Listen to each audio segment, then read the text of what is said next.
With U.S. farmers anticipating a record corn harvest and U.S. ethanol producers expecting record corn production of animal feed co-products as well, the timing could not be better for the 2016 Export Exchange taking place next week in Detroit. Joining us on the phone for an overview is RFA Senior Vice President Geoff Cooper. Thanks so much for joining us, Geoff. And can you give us an overview of next week's event and the essential bonds made between suppliers and partner countries? Sure, and thanks for having me. This will be our third event, our third export exchange. We do this every 2 years, and we're expecting about 200 international feed buyers from more than 30 countries.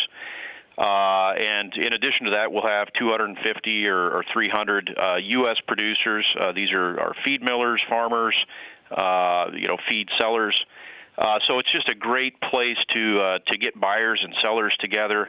As you mentioned, we're expecting a record corn crop this year. We're expecting record ethanol production and therefore a record co-product output. So we've got a lot of feed coming out this fall, and it's looking for a home. And so this is a great opportunity to get buyers and sellers together and do some market development. Now, how do you think that the bumper crop that we're expecting will impact the event this year? Well, there are a lot of people talking about the record corn crop and just really the enormous amount of feed available, not just in the U.S. market, but globally. It's amazing how quickly the pendulum can swing from being, I guess, on the short side in terms of feed supplies several years ago to this year, looking at record global supplies of feed grains.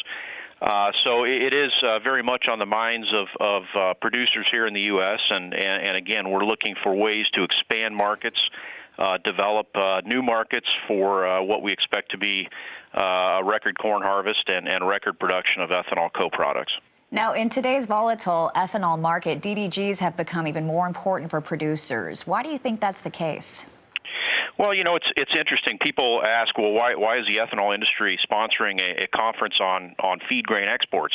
And I think people tend to forget that the ethanol industry is a huge producer of animal feed. Every bushel of corn that we take and put into the ethanol process gives us about 17 or 18 pounds of distiller's grain. So about a third of that bushel comes back as animal feed. And we produced about 40 million tons of feed last year, and we'll do more than that this year. So it is a very important piece of the ethanol industry, very important to our profitability. 20% of our revenue as an industry comes from these animal feed co-products. And when you have kind of a tight margin environment like we have today, it's very important to make sure we're getting good value for these animal feed co-products like distiller's grains. All right. Thank you so much. We look forward to hearing the outcome of next week's event. RFA Senior Vice President Geoff Cooper, thanks for joining us, and thank you for your time.